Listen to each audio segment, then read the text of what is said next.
Ang sinabi ni Senator Amy, alam ko hindi lang nakakabahala kasi pinakamaraming parte ng ating mamamayan ay halos nagagalit sa nangyayari.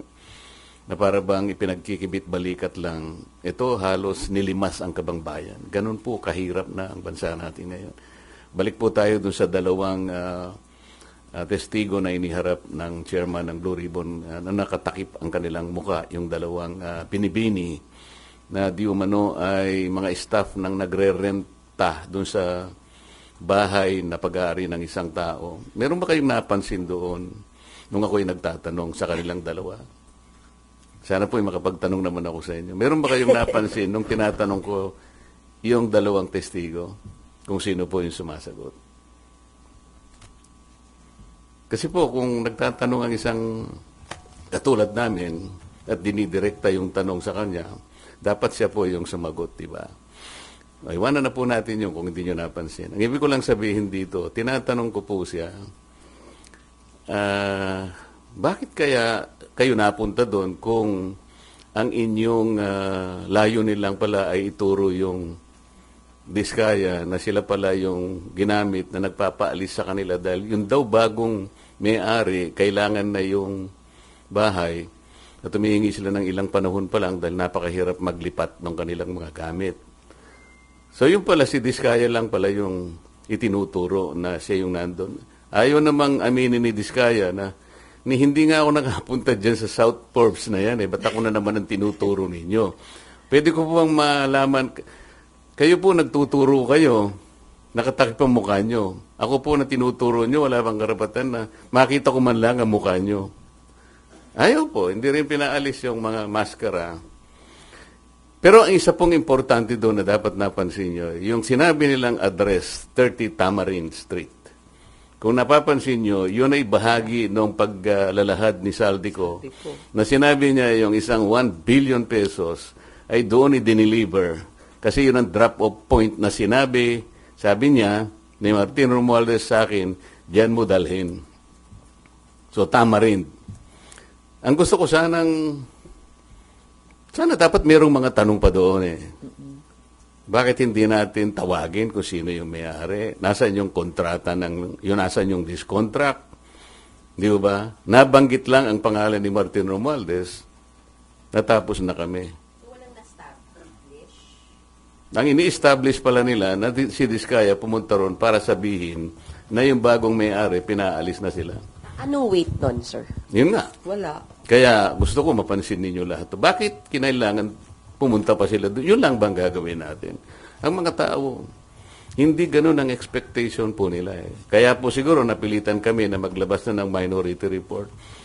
Hindi lang sa kung ano pa man bagay. Ang mga tao po kasi nagtatanong, ano po ba nangyayari na dyan? Simula po nung ako'y nawala na po na chairman at napalitan nga po. Nung ilabas namin si Gutesa, sinabayan naman yun ng aming legislative break.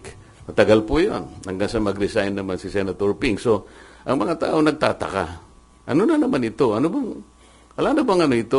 Wala bang closure ito? Hindi ba natin malalaman kung sino talaga ganito? Kaya napilitan po kaming maglabas ng minority report. Tinawag po naming minority report for lack of better term. Kasi po kung gagawin nating legal ito na isasang-ayon natin sa aming mga committee, sa ating Senate rules, hindi pa kami pwedeng maglabas kasi kailangan matapos talaga yung committee report. Hindi naman po kasi namin malam kung kailan mo talaga matatapos ito. Kasi nakalagay sa rules namin, kung merong dissenting or concurring opinions, ay isasama na lamang doon. This is neither a concurring or dissenting report. Kaya tinawag naming minority report sa pag-aakala naming magagamit po ninyo. Nandito po yung aming observations, meron kaming findings, nandito yung issues, nandito yung mga recommendations namin, nandito po yung set of possible legislative measures na pwedeng at ginagawa na po namin na pwede naming i-file in aid of legislation. Meron pong mga potential personalities na pwede pong kasuhan. Ang totoo niyan Meron po kaming, ayan po, Listahan dyan sa likod. nakalagay Oo. po rito eh.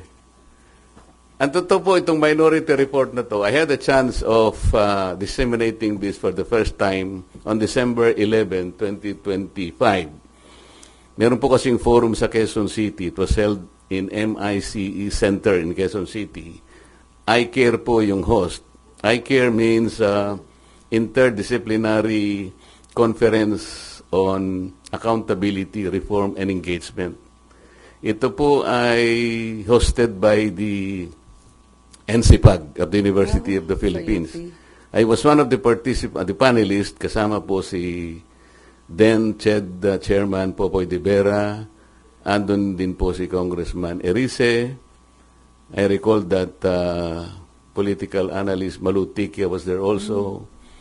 And I think the Dean of the Political Science Department of the University of the Philippines. So sabi ko, dahil kaugnay naman po sa pinag-uusapan nating transparency, accountability, and reform, I took advantage of leaving one copy to the Dean of NCPAG. Pero meron din po kayong mga kasama doon, hindi lang ganito karami, but I thought that there were media practitioners there.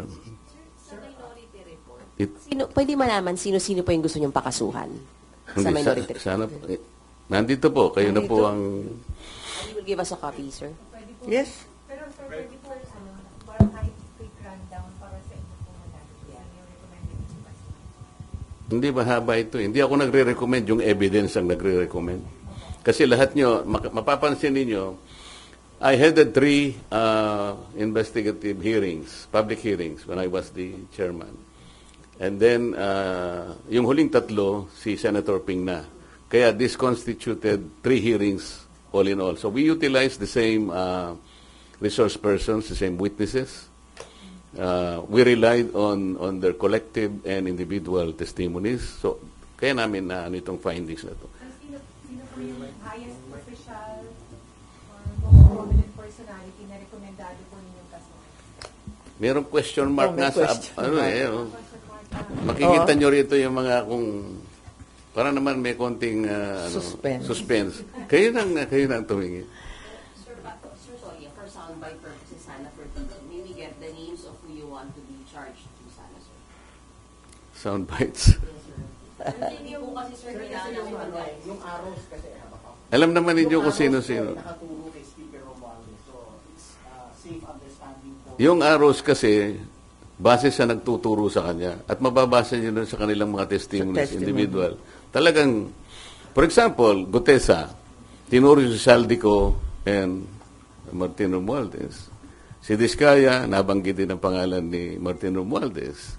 At yung mga iba, si Alcantara, si Bryce Hernandez, pinagtuturo kung sino-sino at papunta lahat sa direksyon ni Martin Romualdez.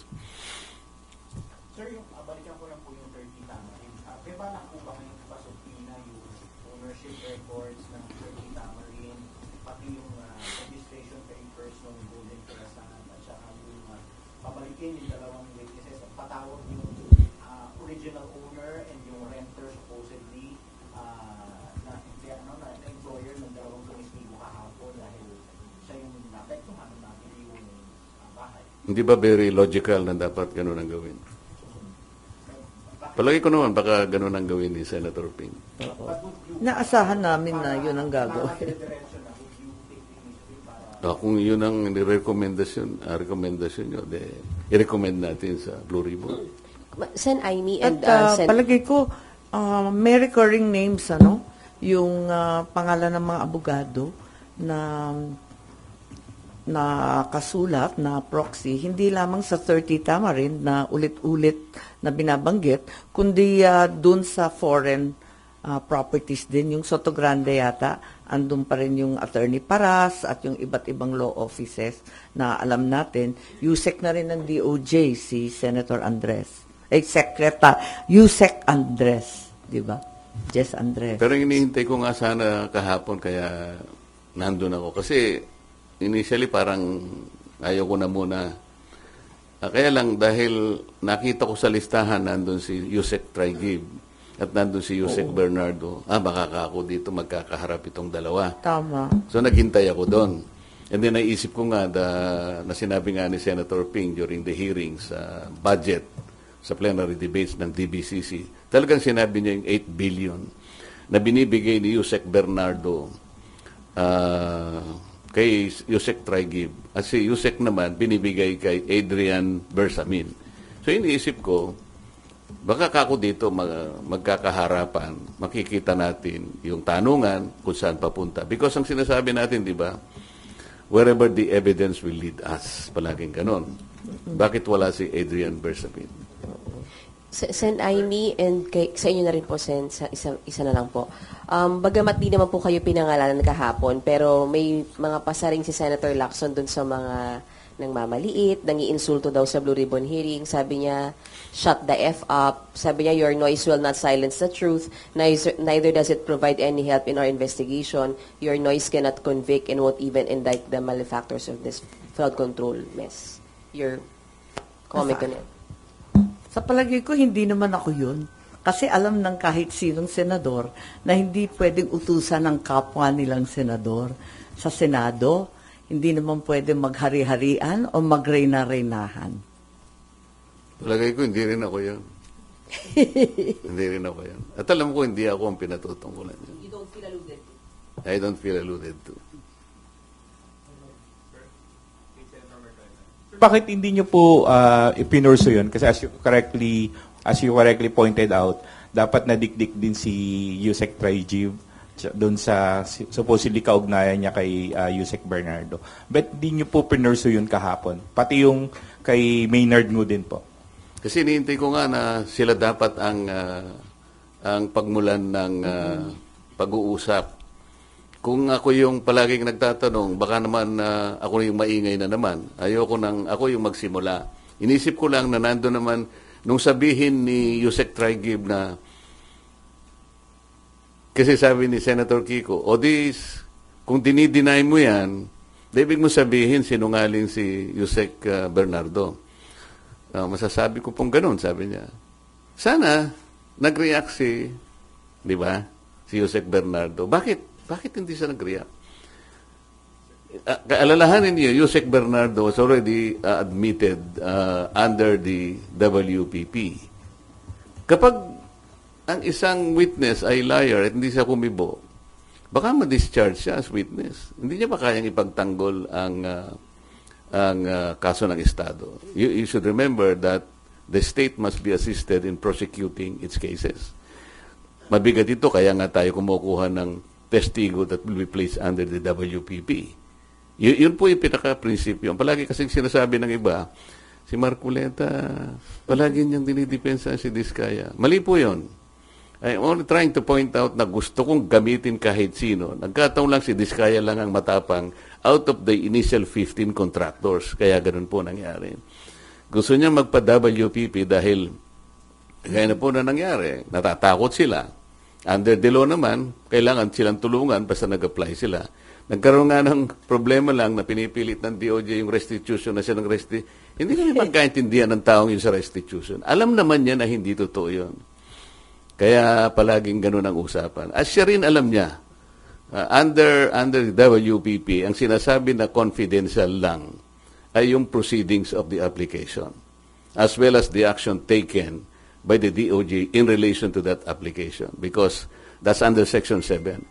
Under Section 1, kailangan panatilihin mong confidential yun, otherwise you'll be penalized. So, pero pag-uusapan ay questions coming from us, hindi niya pwedeng gamitin yun. Tapos sabi niya, wala raw silang sinasabing restitution. It was no less than the then Secretary of Justice who floated that idea. Hindi namin basta-basta i-accommodate yan. Kailangan bayaran niya yung kanyang mga pinagnanakaw. O, yun ang pinagbasihan naman ng ating Senate President. Ngayon, yun nga naman, sabi niya, sinabi ng Secretary of Justice, kailangan magano sila. Pero wala po sa batas yun. Wala talaga. We need to get more of these people kahit na mahirap, kasi nga kailangan nating ma-identify yung ugat, yung pinakamalaking isda. Kung wala kayong protection na ibibigay sa kanila, ba sila magsasalita? Initially, he mentioned 17 congressmen. Meron po bang pinatawag na 17 congressmen? So, saan tayo pa?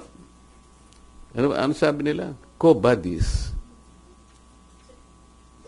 Pero sa susunod po na hearing, are you planning to pursue that angle po yung kay Yusek Olivar, then yung binanggit nyo po yung kay Adrian Bersamin?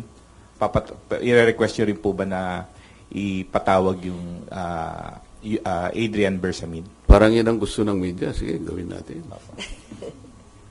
Pero hindi. Kasi kahapon din po, 'di ba na ilang beses, parang at least twice po yata na binanggit ni Yusek Bernardo na pinaninindigan niya kung ano na yung nakasulat doon sa kanyang affidavit na wala siyang babaguhin. Hindi ba kayo nagtaka? Hanggang doon lang. Dininay, naninindigan ako. Ba't hindi natin ipursige?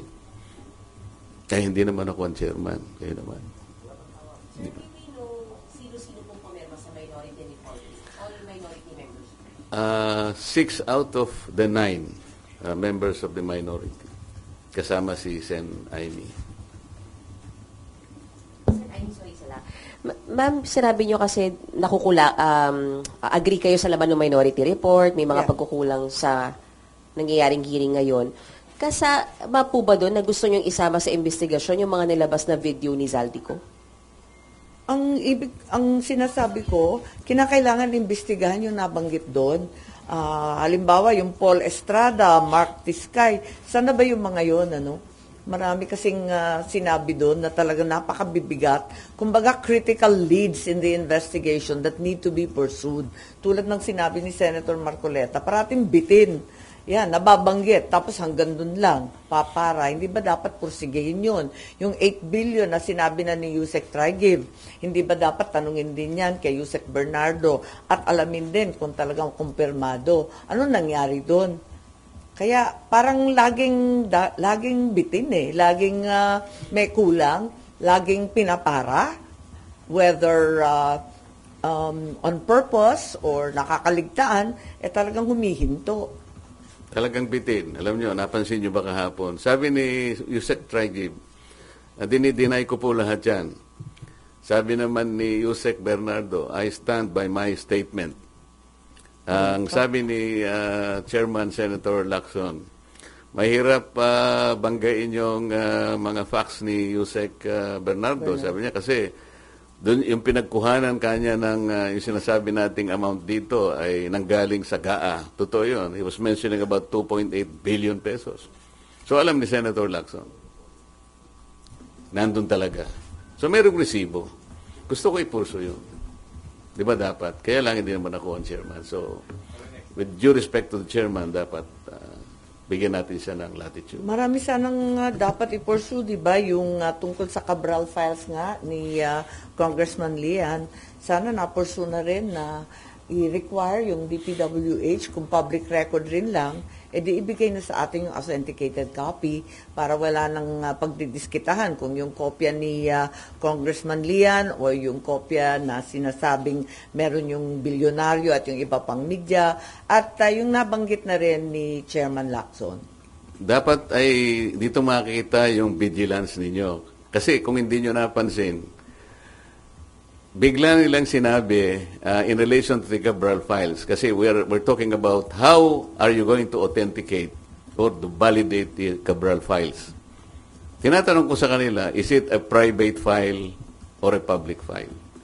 Is it a public document or a private document? Di sila kagad mga sagot. Bakit ko po tinanong yun? Kasi under the rules of electronic evidence, kasi yung Cabral files is an electronic document. It is the rules promulgated by the Supreme Court in 2017. It talks only about private document. Sinabi ng DPWH, this is a public document. So sabi ko, how do you validate that? How do you authenticate that? Alam niyo sinabi niya? Tinuro ang ombudsman. Turuan na Sabi ko, ba't yung kakailangan? Hindi naman mandate ng ombudsman silang kinakailangan daw forensic. The law does not require a forensic study on this. Alam niyo kung ano sinasabi sa best evidence rule under the Rule 4 of these new rules on electronic evidence? The best evidence, ikumpara mo lang yung hard copy and the doon soft sa copy. electronic. tapos na. It can be considered, it will be equivalent to the best evidence rule. Parang legitimate and original document na siya. Alam po yung sinabi niya, yung daw computer, ibinigay sa ano. So wala nang mababalidate dito. Turuan na sila ng turuan. Ibig sabihin niya, binigay sa ombudsman, so it's up to ombudsman kung the ombudsman will start saying, we have validated this. So kung hindi ibabalidate na to, let's forget all about this. Ganun ba yun? The Cabral files is an extensive files. Kaya lang, sabi ko, I have to caution the committee.